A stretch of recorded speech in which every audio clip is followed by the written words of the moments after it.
What's going on, everybody? Tim here, back with another video, back with another walk and talk. It has been a while since I did one of these, but I thought this evening would be a great time to do one. Well rested, had a nice, easy, relaxing day off today. And so I wanted to come out here and kind of show y'all some of these sites, prove to y'all it's not a green screen, by the way. So many people in the comments are like, oh, that's a nice green screen behind you. I'm like, nah, your boy's really out here. So I wanted to hop on and talk about the topic of today's video. And that topic is the Great Exhaustion. Now, y'all know your boy is always like on the cutting edge up front with these new terminologies that like the media comes up with. Okay. And I've been hearing rumblings of this one, like, I don't know if I don't think it's really caught on yet, but I think it's coming. I've been seeing people, little news stories here and there, a couple TikTokers here and there talking about the Great Exhaustion. And this makes perfect sense because I think we all can agree everybody's out here tired. Okay? People are out here tired. All right. And I know there will be some people who's like, oh, this is nothing new. People have always been tired. Nah. Like, if you're being honest with yourself, I think we all can say it's different now. Okay? It's different now. We've covered in so many past videos about how like work just ain't working no more. Okay? It seems like people are working more hours for less money. And we've been doing this for a while now. It's okay. Like, if you go to work and you put in a long day's work and you come home exhausted, if at the end of the week you got enough money to like pay all your bills, feed the kids, have a nice weekend, take your vacations, put money in the bank, invest money, do all the things you want to do. That's okay. But when you're spending all week and sometimes part of your weekend working, and then the payoff ain't paying off no more, it's just tiring. It's exhausting. And then when you turn around and you see like prices going up, and then the news is constantly bringing up all this bad stuff that's going on, and your rent's going on, all this stuff, people are just genuinely tired. And we're hanging in there right now. Kudos to us, folks. For now, we are hanging in there. More and more people are getting more vocal, right?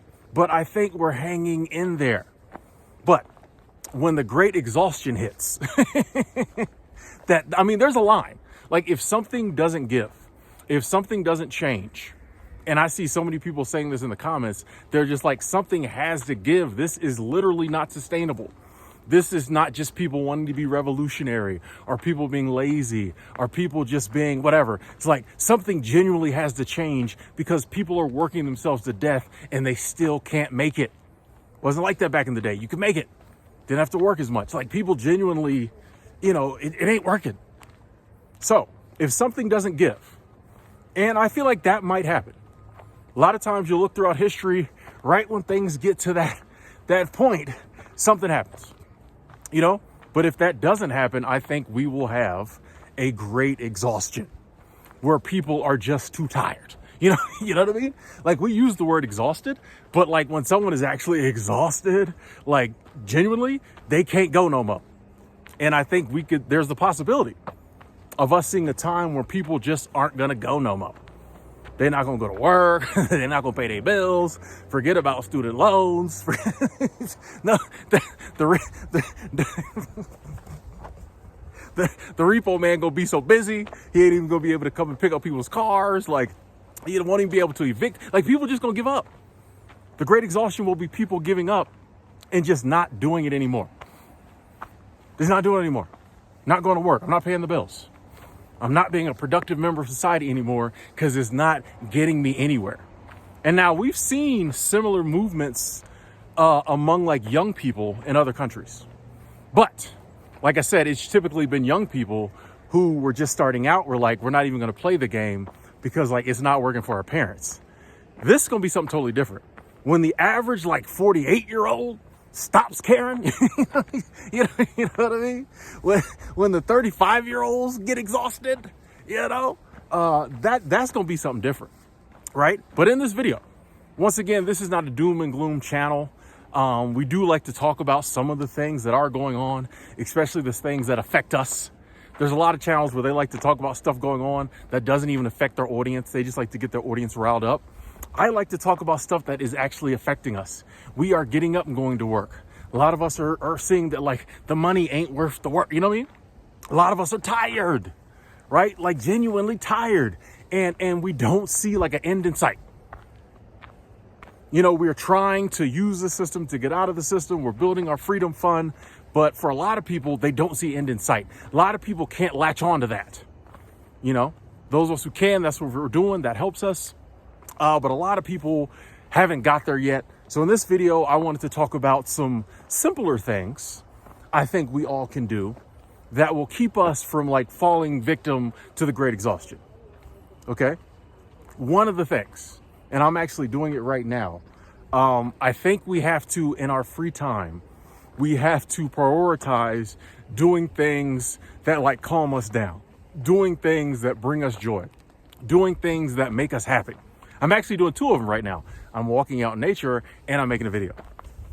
I think we have to, and I know after a long week of work, we're tired. Sometimes it's hard to do, but I think we have to spend a certain amount of time per week doing things that mean something to us. I have this routine I do some days after work where I walk down to the little grocery store. It's like a 20-minute walk from my housing. I walk down to the grocery store. I'll hit the post office on the way back. I'll walk back. Now, there's a bus that goes there, and I could take the bus. And there's a little free kind of like Uber app around here that I could use. I don't need to walk, but that's something I do for myself. You know, I like to walk, and so I take me a little walk, and it's just something I'm doing for me. You know, I think we have to prioritize doing things just for ourselves, even if it's something small, like just to show like I have some control in my life. It's not all about working and paying bills and doing all the other stuff they say I have to do. Like I have some power in this life. We have to like prioritize that type of stuff because that brings us back to center. Like we're so far out in left field all day, every day with this other stuff that we don't want to be doing. I think the only way to like come back to center is to spend some time every day, like doing something that means something to us, you know? And it's funny, even if it's tiring, it can be invigorating. You know, I take my little walk and then I get home and I, pass out on the bed, but I feel so much better because like I did something I wanted to do, you know? I also believe that like we need to get back to community. And that means family, that means friends. If you're blessed enough to live in an actual community where you and your neighbors know each other and hang out, that's the same thing. But I think like we have to, one of the reasons I think we're all struggling right now is so often we spend so much time just like in our own bubble, or we spend most of our time around people like maybe at work we don't even really like. And it's just, you know what I mean? Or it's just like, I think we've lost the art of like community, and we're just not spending enough time with people that like, once again, reinvigorate us and make us feel good and make us realize, like, make us feel alive and realize why we're even doing any of this, you know? And I know we don't always live near family, and a lot of times we don't have friends nearby. But I mean, even if it means contacting them on FaceTime, even if it means calling them, even if it means just sending them a message. Earlier today, I sent a message to a friend of mine because I've been being too tired to like call her and talk with her. A lot of times we have, 2-3 hour conversations. One of my best friends in the whole world. I haven't been able to talk to her lately because I've been so tired, but I just sent her a message. It's like, hey, miss you. You know what I mean? Like, I'm sorry we haven't been talking, but like as soon as I get a chance, we'll talk. And we kind of caught up. And, just her responding and us sending a few, texts back and forth made me feel better, and just made, it's the little things. It is the little things, the human things, the life things that can give us that extra power and that extra energy. I think that can keep us going. I think another thing we need to do is like cultivate a relationship with the divine on some level. Now, I'm not saying you have to believe in God, not saying you have to believe in the universe. At the very least, there's the earth. You know what I mean? Nothing wrong with believing in God, the universe. But I mean, I think just realizing that there's something greater than just humanity going on here is very important. Because when we get wrapped up totally in the human stuff, and the human stuff starts getting weird are not going the way we want it to go, that's when you're just like, what's the point? What am I doing? You just feel like giving up. You'll notice all the real human stuff, the stuff we came up with like work and money and debt, all that stuff is the stuff that tires us out, exhausts us, right? The human, real life stuff, like love and joy and happiness, you know what I mean? All that stuff makes us feel better. But we get so wrapped up in the human stuff that we forget about this other stuff, and we forget to tap into the divine and the greater and the spiritual plane. I know sometimes there's certain books I like to listen to. I think there's more than just 4 holy books. I think any book that's written by someone and it has a divine message in it is a holy book. And sometimes I just like to listen to those as I go to sleep at night. Or I might put on, a philosopher, somebody like Alan Watts, and fall asleep to that. And it's amazing how much better that makes me feel, and how much it allows me to forget about a lot of the stuff I've been worrying about, or things I got to do tomorrow, or just hearing, the words, or hearing the word, if you're a religious person, just can help us so much to focus on what's important and refine center, and just let go of all this other stuff, because if that's all we're looking at, if all we're looking at is work and debt and bills and the economy. By the way, it's funny to me how much people talk about the economy, and I'm like, it's not actually real. you know what I mean? How many times people get worked up, this economy? I'm like, the economy is not actually real. At the end of the day, the only thing that really matters when it comes to the economy, for most of us, is has to do with the spending power of our money. You know what I mean? It really doesn't.